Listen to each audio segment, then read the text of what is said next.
Moi je suis Kinga Gray, je suis muséographe et donc chef de projet commissaire d'exposition pour l'exposition Néandertal au Musée de l'Homme. Le muséographe, c'est celui qui traduit en fait le discours scientifique eh bien, en forme et en contenu, et voilà, et qui est en fait celui qui est l'artisan pour coordonner, concevoir et coordonner un projet d'exposition. Alors le propos, c'est l'homme de Néandertal, voire la femme de Néandertal, mais ça je vous en dirai un peu plus plus tard. L'idée en fait, c'est de peut-être le revaloriser, en tout cas combattre les idées reçues qu'on pouvait avoir sur lui. L'idée reçue, la première, c'est celui que ce serait un être bestial, voire presque peut-être un singe, et souvent au 19e siècle c'est comme ça qu'on l'a représenté. Nous on veut le remettre, on va dire, en contexte à l'échelle de l'humanité et montrer que finalement il n'était pas si différent de nous que ce que nous pensons.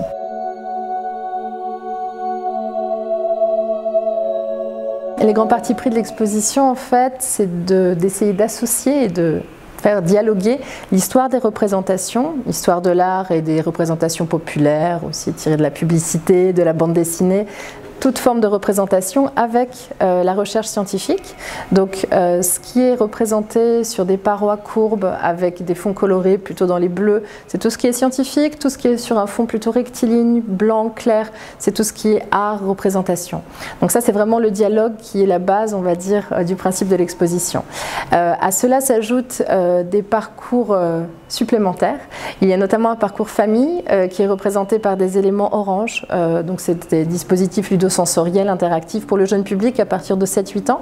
Et on a également un parcours de flash actu. L'idée c'est eh bien d'essayer de donner des clés de compréhension aux visiteurs.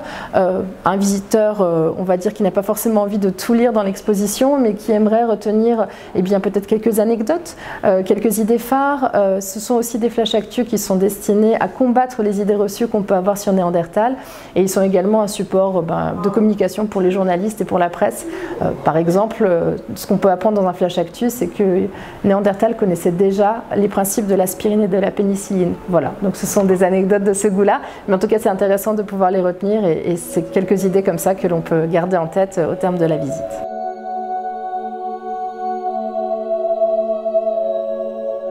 On a proposé aux visiteurs de pouvoir écouter la reconstitution des voyelles que Néandertal pouvait prononcer, puisque en fait tout porte à croire que Néandertal était à la fois outillé au niveau morphologique, mais également au niveau des gènes pour pouvoir utiliser le langage parlé, et donc certainement qu'il pouvait communiquer par la parole. Et nous avons différents dispositifs qui permettent de toucher les outils tels qu'il les fabriquait, qui permettent de sentir également le feu, enfin en tout cas une odeur de combustion, puisqu'on sait qu'il a produit du feu avant nous, avant Homo sapiens, l'homme moderne.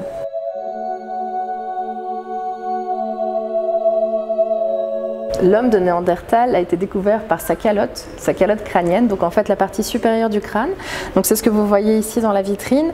Il a été découvert en Allemagne, pas loin de Düsseldorf, dans la vallée de Néander, vers 1856. Et en fait cette découverte a donné son nom à l'espèce. Donc évidemment cet objet est un objet absolument exceptionnel. Il ne sort que très rarement de son musée. C'est la première fois qu'il sort d'Allemagne. Il est sorti avec un convoyeur du musée qui l'a amené, qui ne nous a même pas laissé le toucher, ni son socle, ni l'objet lui-même. Voilà, donc c'est vraiment une pièce exceptionnelle, unique, et donc on a essayé de la magnifier un petit peu en lui proposant une vitrine miroir. Voilà, sauf que la vraie réalité, c'est qu'il y a déjà une calotte qui a été découverte, un crâne même, qui a été découverte bien avant, le crâne d'Angis qui est dans l'expo un petit peu plus loin, sauf que ce crâne a été découvert à un moment où on ne savait pas identifier l'espèce, et en fait il a été relégué, mis au rebut dans une université, et en fait ce n'est que bien des décennies plus tard qu'on s'est rendu compte que c'était un crâne de Néandertalien, et qu'en réalité c'était le premier crâne de Néandertal.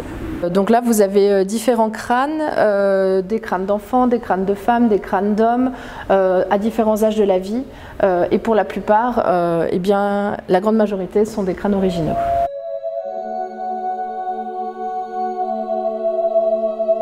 Donc là en fait nous nous trouvons devant un tableau issu de nos collections permanentes qui s'appelle La fuite devant le mammouth. Alors l'intérêt de ce tableau, c'est qu'il présente les Néandertaliens dans le contexte que les gens au 19e siècle imaginaient comme étant son environnement habituel, c'est-à-dire un climat froid, donc vous voyez que c'est un environnement de neige, avec des animaux géants et surtout des animaux hostiles. Voilà. Et en fait, le néandertalien était quelque part la victime de son environnement, à la fois de son climat et également de la faune. Et il était représenté sous des traits relativement bestials, comme un être assez primitif. Donc cette représentation a connu une grande postérité jusqu'au début du XXe siècle, où on avait l'habitude d'imaginer voilà, que l'homme préhistorique était un homme qui était soumis aux aléas de la vie et en tout cas qui n'était pas très développé en termes intellectuels et en termes de mode de vie tout simplement.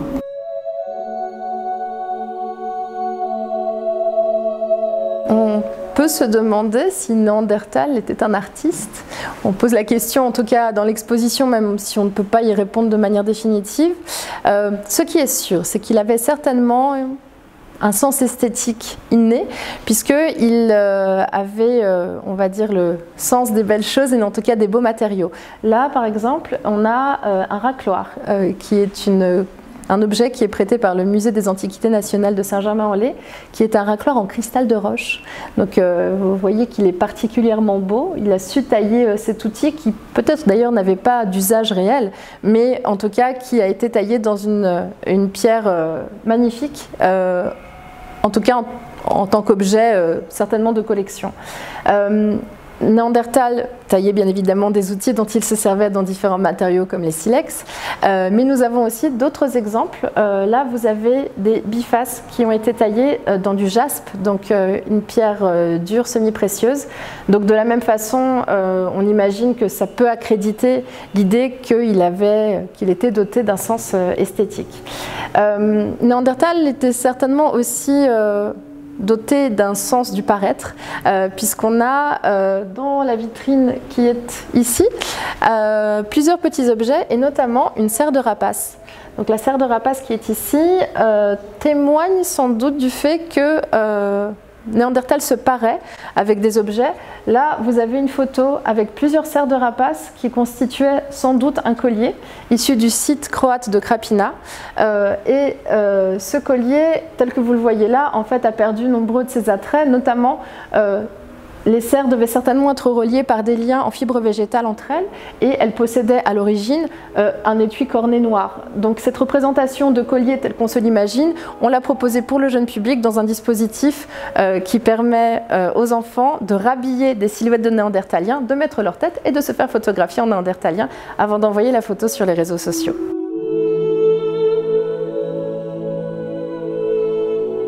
Alors là, vous avez un facsimilé d'une étude pour le penseur de Rodin qui voisine avec un écorché de néandertalien. Alors, pour la petite histoire, Marcellin Boule, qui est un célèbre paléontologue du Muséum d'histoire naturelle, découvre en 1911 un crâne de néandertalien à la Chapelle-aux-Saints. Les thèses qu'il développe autour de Néandertal est que cet homme est un être bestial, apparenté au singe, et il commande un écorché à partir du crâne qu'il a trouvé de Néandertal à un sculpteur qui s'appelle Johanny Durand. L'écorché qu'il a commandé, nous en avons un moulage ici dans la vitrine. Ce qui est intéressant, c'est que Johanny Durand, d'après les descriptions que Marcellin Boule faisait de l'homme de Néandertal, a conclu que l'homme qui servait de modèle pour le penseur de Rodin avait toutes les caractéristiques d'un néandertalien. Et c'est pour cela qu'il s'en est inspiré pour réaliser l'écorché que nous avons là, dont vous voyez les traits assez frustes, partiellement simiesques, et en tout cas qui donnent à penser que c'est un être relativement bestial.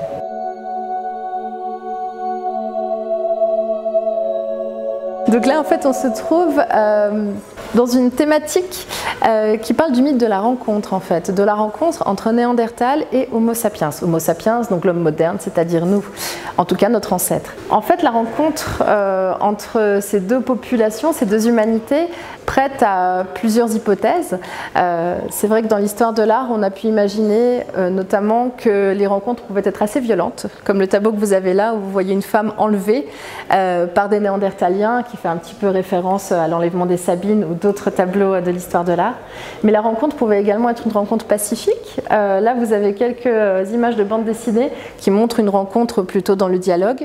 En réalité, Homo sapiens et Néandertal ont coexister sur certains territoires en même temps, notamment au Proche-Orient, en Israël. On a des témoignages notamment d'outils lithiques, d'ossements également, qui prouvent qu'ils ont certainement habité à proximité les uns des autres. Et ils ont même sans doute parfois été amenés à se rencontrer de manière plus intime. En fait, il y a eu des mélanges de populations et des enfants sont nés parfois de ces croisements entre Homo sapiens et Néandertal, puisque on sait aujourd'hui, grâce à la génétique, qu'entre 1 et 4% de notre ADN est apparenté et issu directement de Néandertal.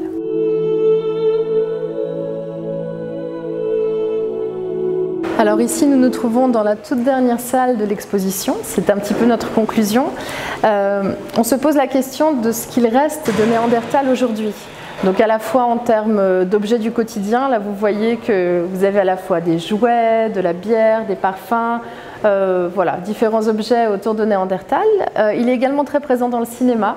On a toute une série d'affiches depuis Buster Keaton jusqu'à aujourd'hui qui, en tout cas, font intervenir l'homme de Néandertal dans les scénarios de films. On a également beaucoup de bandes dessinées autour de Néandertal. Et puis, on voulait donner, avec cette exposition, notre propre interprétation de qui peut être Néandertal aujourd'hui. Et on a choisi de représenter Néandertal sous les traits d'une femme. Une fois n'est pas coutume, souvent les hommes préhistoriques, on les associe toujours au sexe masculin, mais après tout, les hommes préhistoriques étaient aussi des femmes. Donc c'est pour ça que nous voulons réhabiliter la femme chez les préhistoriques et montrer qu'avec l'état des connaissances actuelles et des représentations, finalement, la femme de Néandertal n'est pas si éloignée de nous que ce qu'on pourrait penser. Bien évidemment, sa morphologie est différente de la nôtre, elle est plus petite, plus trapue, elle a des traits plus grossiers, mais comme vous le voyez, si on la rencontrait dans le métro ou dans la rue, peut-être qu'on n'y prêterait même pas attention et qu'on se dirait qu'elle est un peu différente de nous, mais pas tant que ça. Et en fait, c'est un petit peu le message qu'on veut délivrer. C'est que les Néandertaliens, tout en étant différents de nous, n'étaient ni nos supérieurs, ni inférieurs à nous, qu'ils étaient un petit peu différents, mais finalement que c'était des hommes à part entière.